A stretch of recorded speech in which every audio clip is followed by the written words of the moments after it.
This Week in Golf podcast. Check out this week's shirt. It's the Torrey Pines US Open shirt.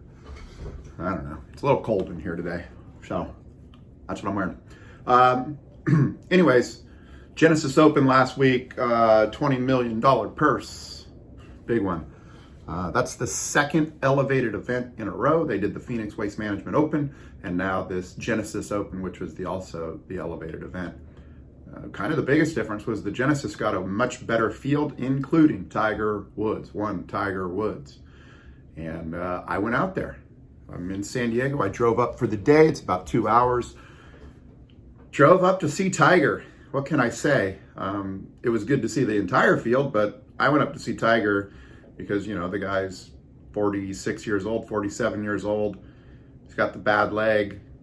And I figured I better get there on Thursday or Friday because one, he might not make the cut, or two, he might make the cut and not have the legs to go and finish the tournament.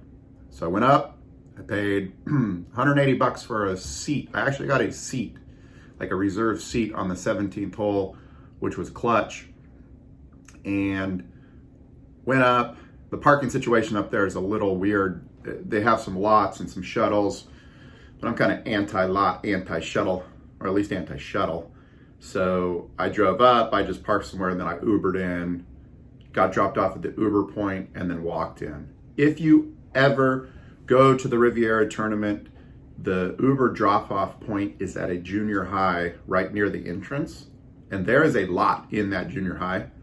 I would highly recommend just figuring out how to get a pass and pay some money there, because by the time I paid for parking, which was $20, and then 2 Ubers, I almost spent $100 getting in and out and parking. So spend $100 on a parking pass, because then where you park there, you're going to be right there. That's a good spot. Pretty easy tournament to get in and out of and get around. My pass also had access to the clubhouse. Getting up to the clubhouse is a little tricky because of the way they come off the 18th green and the players come down from the putting green to the first tee. So it's a little crowded in there, but the clubhouse is cool. And I had a seat. So what I did is I just got there kind of early and walked around the course, did kind of a tour of the course, went down to where Tiger was. I figured I would go because I was on the 5th and 6th hole, and I was watching some other groups come through, and there was this like one section where the rope was probably like 20 feet from where the pin was, maybe 30. So I was like, I'll get it right up on that rope. Tiger's still 2 holes back, and then, you know, I'll get a real good glimpse. And by the time I walked over there, 30 minutes before he came through now, it was, people were 6 deep on that rope, just waiting for him to come. So what I did is I kind of stood back on a bluff, and I could see up the fairway because it's on the hill. It's a lot of hills at Riviera. And he came, he had this really crappy lie, this like side hill lie, where he was basically hitting the ball, in front of him, like parallel to his face.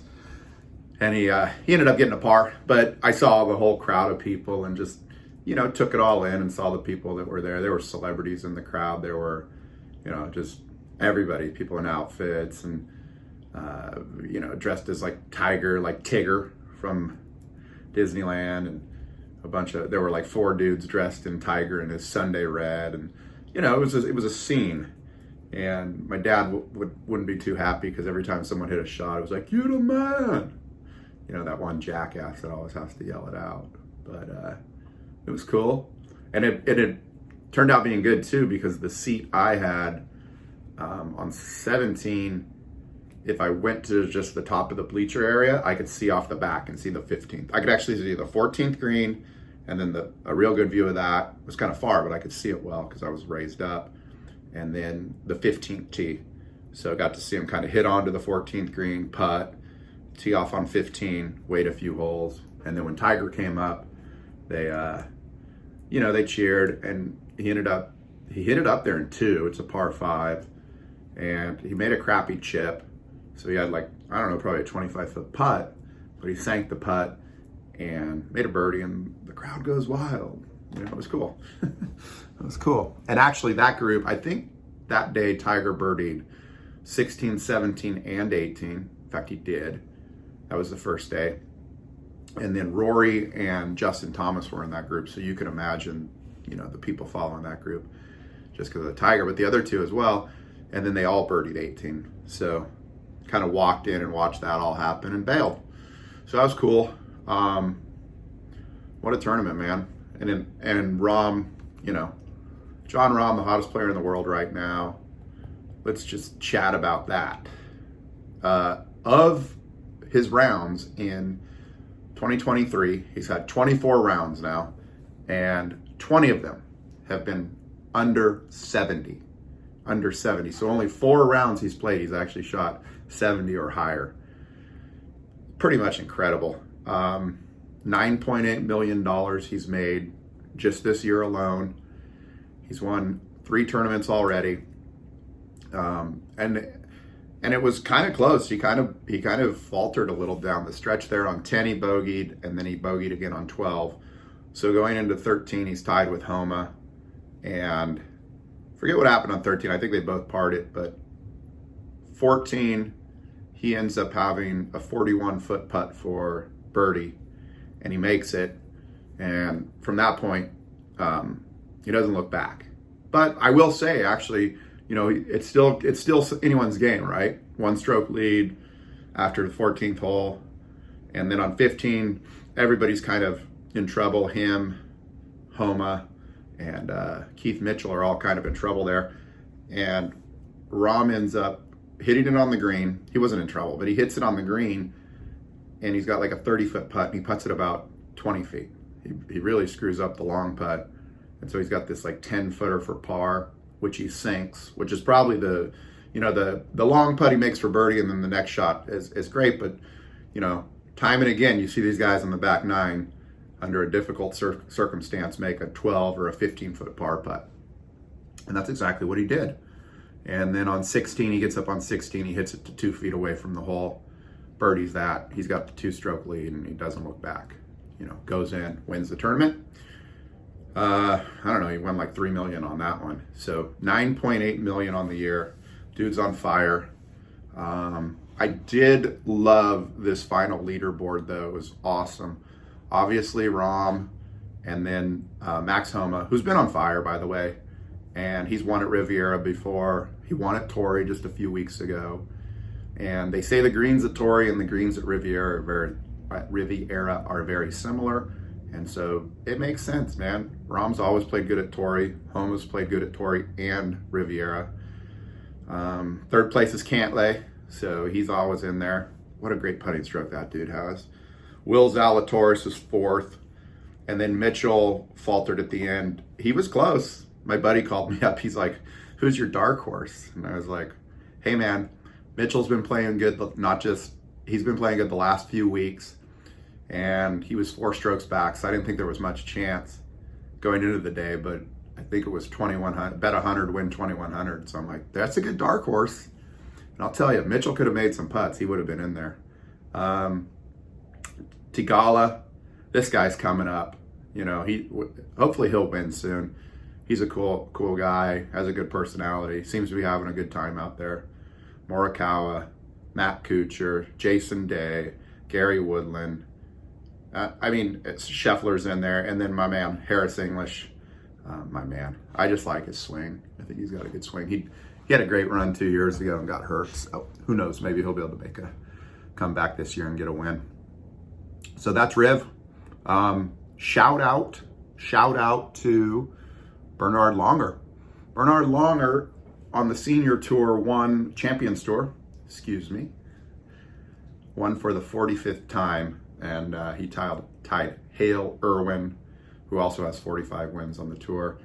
And one of the interesting things for all of the people out there that are non-long hitters, Bernhard said after the round, he said, I can't keep up with these 50-year-olds, because that's what the minimum age. He goes, I can't hit it as long as them. So he's like, I have to choose my spots in the tournament that he played this weekend. He said it's very technical and tight off the tee, and you have to put your ball into positions. And he said, and when I have a course like that, I know I can beat these young guys. So he did, obviously, but This goes to show you that you don't always have to be the longest hitter in the bag to win a tournament. And that brings us to the final topic, which is this television show. Well, maybe we'll do two final topics. One will kind of lead together, but this television show on Netflix, Full Swing. I did have an opportunity to watch it. First 3 episodes. I think they're all there. I'll get to the rest of them next week. But so far, so good. Pretty cool show. A lot of access. I wonder how much footage. You know, they film these guys all season long, so they had a ton of footage, and then they have to craft some stories. And the first one was Jordan Spieth and Justin Thomas, and you know, this rivalry they have and how they're friends, but they really want to win. And we will call this creative editing. And creative editing. So I don't know how true the second part of what I'm going to say is, but the first part is that it is true that the way they edited it is that Spieth won the RBC Heritage Tournament, where they give you the plaid jacket, and you know, like they made it look like he won before Justin Thomas won, and Justin Thomas hasn't won in a long time, and you know, this one really hurts. And then they had Justin Thomas win the PGA Championship, which by the way was a great come from behind win, but the way so Justin Thomas had actually won the PGA Championship, and then Spieth won. But the way they edited it, it made it look like Spieth was kind of ahead, and then all of a sudden Justin Thomas got the real prize. You know, he got the PGA Championship. So I don't know. That was a cool one. And then the next one, I don't know if it was the next 1 or 2 or whatever, but it was about Ian Poulter, and Brooks Koepka going to LIV. Well, it was kind of about how they were on the PGA Tour, and then they end up going to LIV. And again, it's creative editing, so I don't know how true it is, but they kind of make Poulter look like, you know, he needs the money. You know, he doesn't qualify for the Masters. He loses the Dell Championship, or he doesn't qualify for the Masters, and he's pissed and he throws his clubs, and then, you know, he's with his family. It just looks like a hell of a guy, hell of a family. No shade on that at all. And then, you know, he goes and joins LIV, and they're asking him why, and he's like, well, you know, I basically get paid. And then Koepka, they're showing him, and he's just like this tortured dude, you know, gotta win at all costs. If you're not first, you're last. Second sucks, and if you're second, you're the first loser kind of situation. And then he ends up going to LIV. And so you're like, and he's got at his house, he's got all his trophies, but in the middle of the room, he's got an empty spot for his Masters trophy when he wins that. And he's obsessed with it, right? And so fortunately, the LIV players this year do get to play in the Masters, so he does still have a chance for that. But it was just like kind of weird. Like they make him out to be this super hyper competitive guy, which he clearly is, and almost tortured a little bit. And then now he's going over to LIV to be a corporate worker, basically. And that was something I was thinking about over the week. It's like the difference between the LIV players and the PGA players. And the biggest difference, if I could just put it in layman's terms, is it's the difference between, you know, starting your own business and going out and you know, whatever, you're going to start your own business, or being a corporate employee. So now you have the choice. If you want to be a corporate employee, you go to LIV, and they're paying you, you know, a bunch of money just to show up. And if you win, you get the extra bonus. It's kind of like being a sales guy. You get a base plus commission. That's exactly what it is, actually. It's a base plus commission. And then the PGA Tour, you know, you got to basically make a cut to make the money. I know the PGA Tour changed their rules right after LIV started, so there is like a base minimum that all the players will make. But still, you got to qualify, you know, and you got to get in and out. And that is, I'm going to wrap up here with the final thought, and that's this, the tournament this weekend is the Honda Classic, and that's in Florida. And of the field, I think there's only 2 guys in the top 25 that are playing in this. It's a non-elevated event, so what is it, right? It's like kind of a B event. We'll call it a B event. But and then the field is not everybody that's, all the top 50 players aren't going to be there. But think about that. It's like, this is an event where, maybe an older guy that's trying to qualify for stuff can get into the top 10, top 5, win a tournament, qualify for some other tournaments. A young guy coming up can really make some hay in this thing. And so you kind of have like, LIV's having their first event of the year. It's in Mexico. And, there's 54 guys in a tournament. And then where's the 54 guys behind them that are having a tournament to push? Like some sort of hierarchical system where like, you don't just automatically get the same 54 guys in every tournament, which is what they're doing, right? They should have some sort of what do they call it in the Premier League? A relegation and promotion system. And that's basically what the PGA is. It's, there's going to be a field this week of 125 guys, and then there's another 50 people that are above them, in rankings. So they could play in all these tournaments. So you got like 400 people playing for 150 spots as opposed to just having 54 people in there. And I know that, that's a pretty good 54 field that they have, but nonetheless, it's kind of that's the big difference. You want to be a 100% start your own business kind of guy, or you want to be a corporate employee, base plus commission. So anyways, see what happens with this Honda Classic. Watch the rest of the show. I'll get back to you next week. And always a pleasure reporting on golf. Have a great week. Hey, it's Jeremy Callahan, and thanks for listening to This Week in Golf.